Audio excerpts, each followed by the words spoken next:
So here's the deal. I was writing a silly script for this video. The whole premise was going to be, hey, nothing is real, nothing matters. Since none of your decisions have any weight or consequence, there's no reason why you shouldn't check out my merch store with CrowdMade and that sort of thing. It was going to be a very serious video in the beginning, in the middle, and then the gag would be, hey, go buy my merch since nothing matters, you know? The thing is, though, is I was writing that video listing off all these depressing true facts and surface-level nihilistic philosophical anecdotes.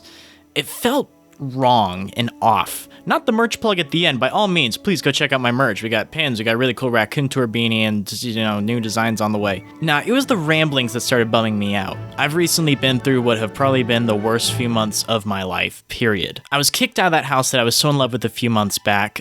So much of my time, money was sent down the drain by someone else's decision. I've lost pets, I've lost friends, safe spaces, support systems, and I've pretty much lost all of my motivation to do anything. On top of this horrible pandemic thing going on too, I've been stuck at home just marinating in my own misery these past few weeks with no escape. And in my brain there's this little black door, and behind it is the nasty rationalization of absurdism, the understanding that the universe is cold and random and uncaring. Children die horribly, wars are fought over whose imaginary friend is more real than the other, genocide, rape, murder, new releases from the Red Hot Chili Peppers, every single day horrible atrocities you can't even imagine are committed. And there is no cosmic punishment, no karma, no anything that is taking charge and acting as judge. The most evil, heinous people end up in the same place that the best people go. Oblivion, nowhere, nothingness. I've talked about this in past videos plenty, and if you're a longtime viewer of my content, you already know that this stuff freaks me out. Normally, I have 3 support systems that I put in front of that awful door. Art,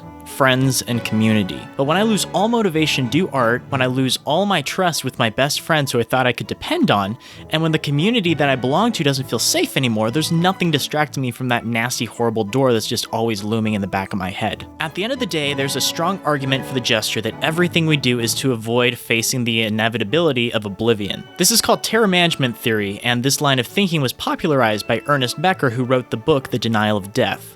Religion was designed to manipulate the fear of death into political power. Society was designed to subvert it, and philosophy was created to understand it. We have speed limits in place because time is a valuable asset, and we value life over the alternative, which is haunting and scary, stuff like that. Human beings are the only creatures to understand the oblivion that they face, and they're also the only ones to try and conquer it with civilizations, medical studies, and stories to chase some form of immortality. We as a species have built systems that are ultimately meaningless, but work so that we have things to invest our attention into that's not, you know, the fact that someday this will all be gone and we won't be around to think or remember it anymore. There will not be any form of us to recall this stuff. You know, we often imagine the end of the world being some fiery hellstorm of nuclear proportions. There's going to be famine, climate change, a Democratic nomination going to Joe Biden. Here's a fun fact. The Climate and Atmospheric Sciences Department in the University of California currently assert that there's a 1 in 20 chance that humanity will be wiped out by the year 2100. That means that you are more likely to die in the apocalypse than you are to be killed by a car wreck. But there's a very real argument that the end of the world will not take place with bombs or global warming or even a pandemic, but rather something quieter and smaller. You resting in a hospital bed surrounded by loved ones huddled around you. One of your children holding your hand as a heart monitor beeps to your left and your vision starts to blur into a white haze. Your head gets fuzzy and it burns a little. You feel dizzy as if you're floating or tipsy. Senses and memory begin to fade and peel away as the world evaporates around you. Your entire life, all that you've known has been your own perception. And once that's turned off like a computer motherboard, who's to say that that isn't equivalent to your own tiny apocalypse? Now, this is some pretty heavy stuff that's digging into the existential foundations of everyday life. I don't expect everyone to have a 100% grasp on the serious implications of terror management theory. Trust me, I've read the comments a lot of you left on my religion video. Some of y'all are pretty dumb. Some folks are content accepting that the world outside of themselves matters beyond their own perception of it, so then let me extend the theory to a larger scale, the fate of the universe. Eventually, everything that has ever existed and will ever exist will be swallowed by black holes. Then those black holes will evaporate and all of time and space will be nothing. The universe will continue to expand for all of eternity. There will still be neutrinos, electrons, photons, and positrons floating around, but they will be too far apart to interact or do anything meaningful. This will be the dark era of the universe, and as far as we're aware, that's it. Nothing comes after that, ever. We are completely powerless to it. And this isn't a hypothetical or anything, this is real and it's going to happen eventually. You are going to die, there is no heaven, there is no hell, there is no cosmic grand purpose for why bad things have happened to you,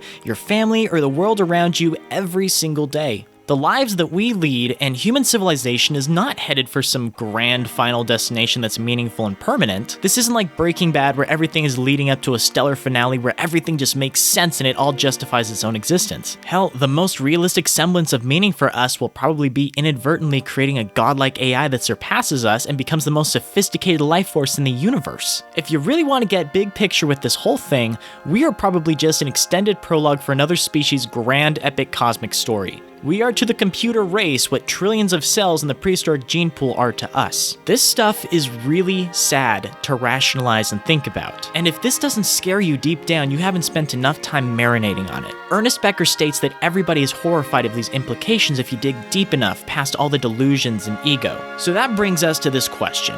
Since everything is horrible, why do anything? That is a question that plagues a lot of people when they're presented with it, especially if they come from a religious background. If our consciousness is all that we can objectively prove to exist, and we know for a fact that it's all going to come to an end, why is it worth working through the depressing stuff? If the universe is going to dissipate into nothingness, why spend time and effort building anything? If nothing matters in the end, why do we bother doing anything? I think the answer's simple. It's because we have no choice in the matter. All that you get at the end of the day is this time. You do not have anything else. You can't take the phone you're watching this video on with you when you die. Your day-to-day experiences are the only things that are 100% yours, and they're all that you will ever have. So it begs the question, why would you waste your time worrying about something that you can't control? You see, I was brought into this world without permission, and I was tasked with thousands of responsibilities that I didn't ask for, all contributing to this giant socioeconomic system that's kind of pointless in the grand scheme of things. So of course, I can be miserable and mad and angsty about that, but what good does it do me? If anything, being conscious and aware of that and fixating on it does me absolutely no favors. The beginning of my life is set in stone. The ending of my life is not going to change. What I have is the middle stuff to occupy my attention and time, and I don't want to waste that. I've been fixated on a lot of the bad stuff that happened to me over the past few months that I mentioned at the beginning of this video. It caused me to spend some time in some really nasty introspection on this kind of stuff, and to be transparent,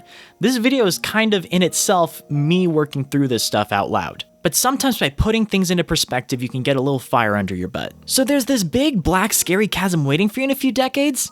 Awesome! Here's some stuff that you can do in the meantime while you still can. Here's some people to make friends with. Here's some amazing food, excellent shows, amazing movies, and places to see before you can't anymore. If everything was gonna last forever, I don't know how I would have the motivation to do anything knowing that it was gonna be there tomorrow. Death inspires me like a dog inspires a rabbit, as one guy said. He's not important. Nothing matters, and nothing you ever do, say, or think changes that. But you can find either liberation and motivation in that inevitability, or you can let it crush you.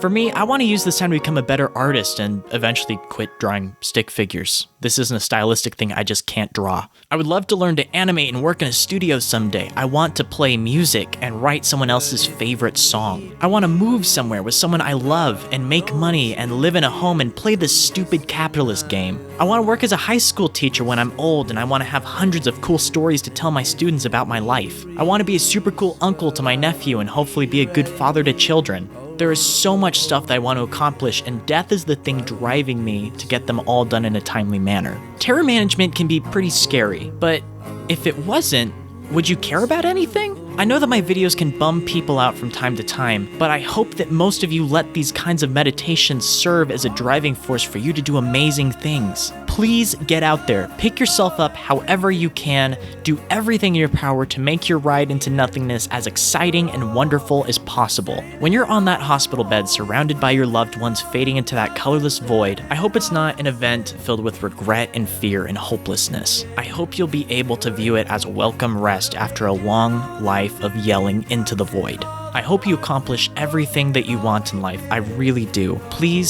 stay safe, stay motivated, and stay spicy. I'll see you around.